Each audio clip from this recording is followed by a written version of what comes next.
مفتی Rashid Ahmad Khurshid official. روزے کا کفارہ کیا ہے؟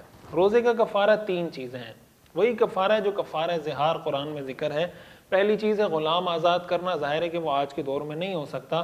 دوسری صورت ہے 60 دن کے مسلسل روزے رکھنا۔ مسلسل روزے رکھنے کا مطلب یہ ہے کہ اگر کوئی آدمی دن میں ایک روزہ مثلا 30 روزے اس نے رکھے، 25 روزے اس نے رکھے، 26واں روزہ نہیں رکھ سکا کسی وجہ سے، ایک دن کا بھی گیپ آ گیا تو اب اس کے جو پچھلے روزے تھے یہ کل عدم ہیں، اب اس کو دوبارہ ایک سے سٹارٹ کرنا پڑے گا۔ یہ مطلب ہے 60 مسلسل روزے رکھنے کا۔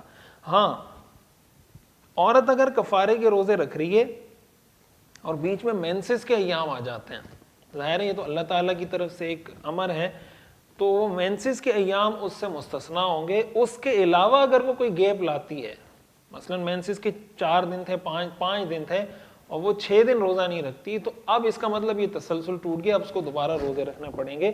تو اگر مینسز کے ایام میں اس کو مائنس کیا جائے گا، وہ اس تسلسل میں کاؤنٹ نہیں ہوں گے۔ تیسرا آپشن کفارے میں یہ ہے کہ اگر کسی آدمی میں 60 روزے رکھنے کی ہمت نہیں ہے تو تیسرا آپشن شریعت نے دیا ہے کہ 60 مساکین کو صبح شام 2 وقت کا کھانا کھلا دیں۔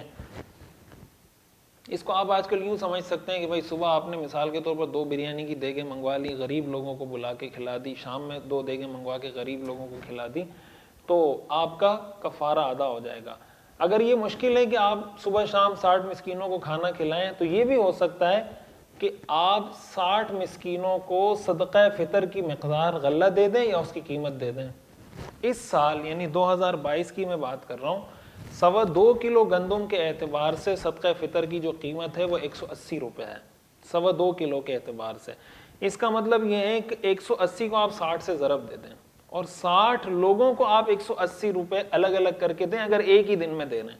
ایک صورت یہ ہے کہ آپ ایک ہی مسکین کو دیں، ایک ہی شخص کو دے رہے ہیں تو پھر آپ اس کو 60 دن تک دیں گے۔ ایک دن میں اگر ایک مسکین کو 60 صدقہ فطر کی رقم آپ نے دے دی تو وہ آپ کا ایک ہی کنسیڈر ہوگا، 60 کنسیڈر نہیں ہوں گے۔ اس کی ایک صورت یہ بھی ہو سکتی ہے، بعض اوقات اگر ایک آدمی چاہتا ہے میں ایک ساتھ دے دوں، تو اس کی صورت یہ ہو سکتی ہے کہ آپ کسی مستند دینی ادارے میں، کسی مستند رفاہی ادارے میں دے دیں۔ یہ مستند اس لیے کہہ رہا ہوں کہ آپ جہاں بھی زکوٰۃ دیتے ہیں، جہاں بھی صدقہ دیتے ہیں، جس ادارے میں بھی، آپ کو پہلے یہ تسلی کرنی چاہیے کہ ان کا خرچ کرنے کا سسٹم شریعہ کمپلائنٹ ہے۔ اگر ان کا خرچ کرنے کا سسٹم شریعہ کمپلائنٹ نہیں ہے تو ایسے لوگوں کو زکوٰۃ اگر آپ دیں گے اور بغیر تحقیق کے دے دیں گے تو آپ کی زکوٰۃ ہی ادا نہیں ہوگی۔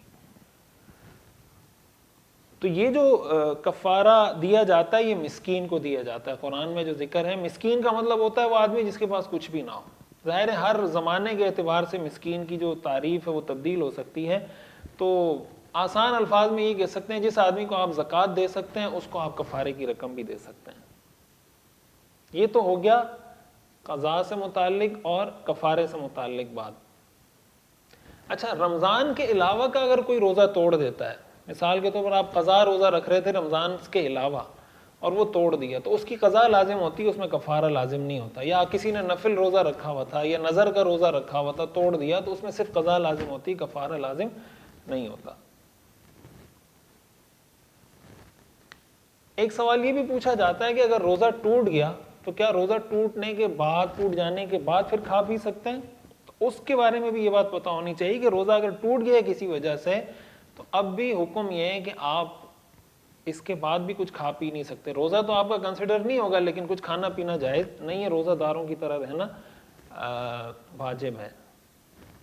یہ ہو گیا کفارہ، کہ کفارہ کیا ہے اور کفارہ کس پہ لازم ہوتا ہے، اس کی ہم نے تفصیل عرض کر دی۔